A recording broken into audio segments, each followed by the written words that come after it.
Hello all, welcome back to my channel. Today we are going to discuss taxation law third class. So in this class we are going to discuss about wealth tax, purpose, provisions, exemptions, calculation, and why was health tax was abolished in India also we will discuss in this class. So first thing is, what is wealth tax? Wealth tax is a levy on individuals or entity net wealth, that is the total value of assets minus liabilities. So it primarily targets the wealthiest individuals, aiming to reduce economic inequality.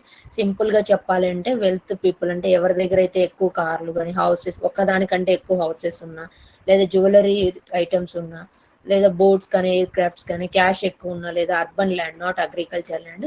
So ఇలాంటి పీపుల్ని wealthiest people అంటే richest people అంటారు. బేసికల్గా ఈ wealth tax అనేది richest people యొక్క income మీద tax పడుతుంది అనమాట. ఎలా క్యాలిక్యులేట్ చేస్తారంటే టోటల్ అసెట్స్ మైనస్ లయబిలిటీస్, అంటే వాళ్ళకి ఎంత అసెట్స్ ఉన్నాయి ప్లస్ లయబిలిటీస్ ఎంత ఉన్నాయి అని చెప్పేసి దాని మీద క్యాలిక్యులేట్ చేస్తారు వెల్త్ ట్యాక్స్.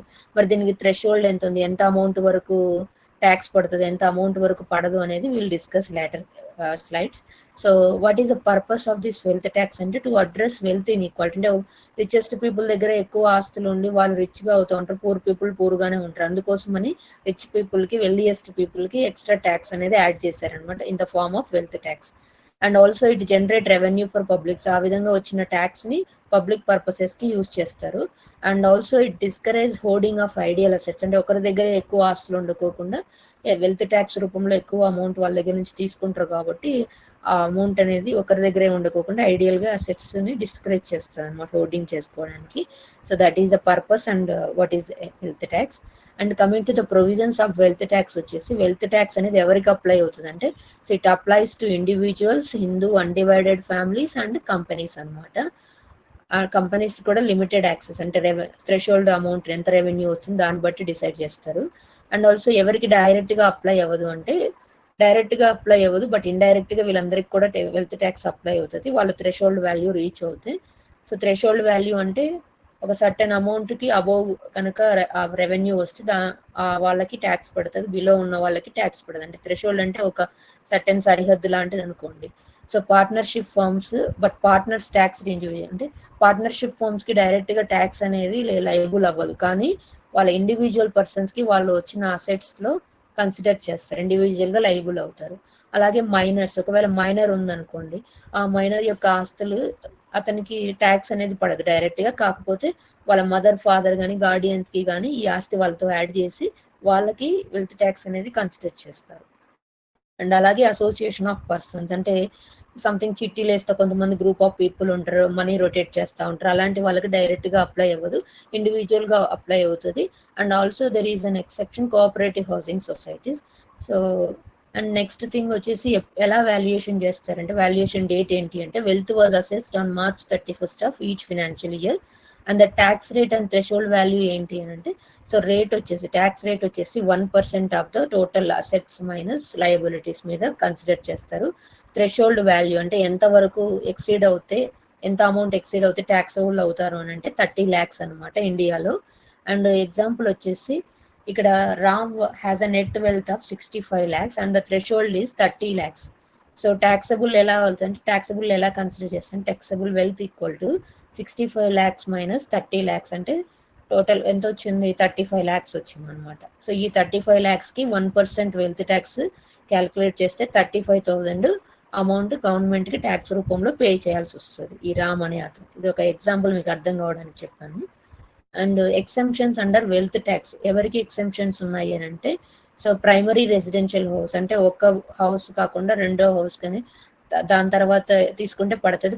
ఫస్ట్ హౌస్ ఎవరికైతే ఉంటుందో వాళ్ళకి వెల్త్ ట్యాక్స్ అనేది కన్సిడర్ చేయరు, కానీ కొన్నిసార్లు వాల్యూ ఎంత ఉంది, హౌస్ వాల్యూ ఎంత ఉంది, 3 crores 4 crores ఉంటే ఖచ్చితంగా పడుతుంది అనమాట. అండ్ నెక్స్ట్ వచ్చేసి ప్రొడక్టివ్ అసెట్స్, అంటే ఒక కంపెనీ పెట్టారు, కంపెనీలో ప్లాంట్ కానీ మెషినరీస్ కానీ బిజినెస్ పర్పస్కి తీసుకుంటారు, వాటికి వెల్త్ ట్యాక్స్ అనేది కన్సిడర్ చేయరు అనమాట, అది ఒక ఎక్సెంప్షన్. అండ్ అలాగే అగ్రికల్చర్ ల్యాండ్ అనేది కూడా ఎక్సెంప్షన్ అనమాట. Assets held by charitable trust like NGOs కానీ, ఒక కంపెనీ కానీ వేరే పర్సన్స్కి హెల్ప్ చేసే kind of government, non governmental offices ఉంటాయి కదా, వాళ్ళ యొక్క ఆస్తులు కూడా దీని కిందికి రావు అనమాట, వెల్త్ ట్యాక్స్ కిందికి. అలాగే పర్సనల్ ఎఫెక్ట్స్, అంటే jewellery, art, vehicles 30 lakhs below కనుక మీ దగ్గర ఉంటే మీకు వెల్త్ ట్యాక్స్ అనేది పడదు అనమాట. అలాగే గవర్నమెంట్ సెక్యూరిటీస్ అంటే ఎల్ఐసి లాంటి కంపెనీస్లో కానీ లేదా గవర్నమెంట్ రిలేటెడ్ కంపెనీస్లో మీరు ఏదైనా సెక్యూరిటీస్ పెట్టుంటే అమౌంట్ డిపాజిట్ చేసింటే అవి కూడా మీకు వెల్త్ ట్యాక్స్ అనేవి కన్సిడర్ చేయరు. కొన్ని వాటిలో మాత్రమే, not all the government offices. These are the ఎక్సెంప్షన్స్.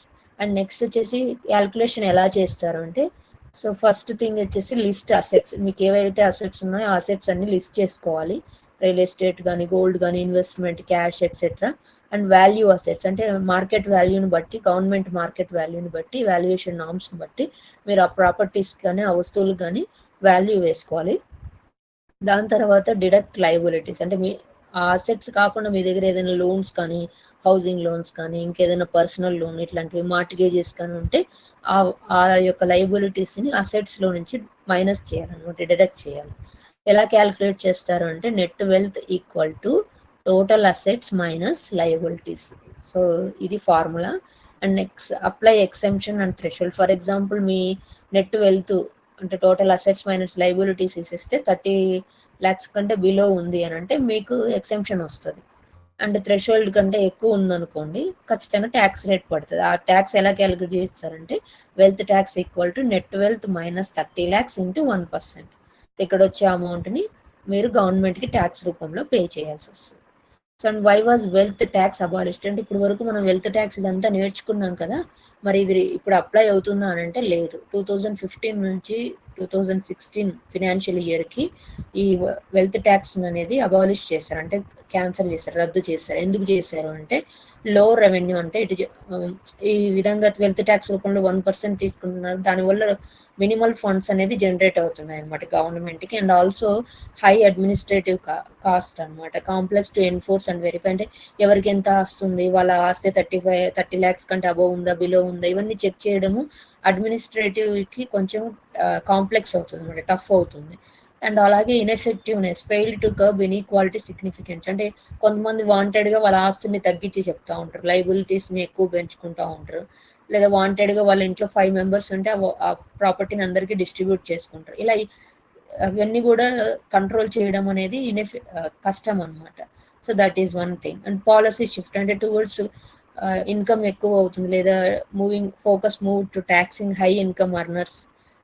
ఇలాంటివి పాలసీ షిఫ్ట్స్ ఒక దాని నుంచి ఇంకో దానికి చేంజ్ అయ్యమాట. సంథింగ్ లైక్ ఇన్కమ్ ట్యాక్స్ వచ్చింది, క్యాపిటల్ గెయిన్స్ ట్యాక్స్ కానీ, surcharge on the super rich. అంటే ఈ వెల్త్ ట్యాక్స్ని తీసేసి పాలసీని ఈ విధంగా ఇన్కమ్ ట్యాక్స్ కానీ, క్యాపిటల్ గెయిన్స్ ట్యాక్స్ కానీ, surcharge on the super rich people మీద చేంజెస్ చేశారనమాట. So that is why this wealth tax was abolished. And that's all about wealth tax, purpose, why it was abolished, and exemptions. So thank you for watching my channel. Please like, comment, and subscribe my channel.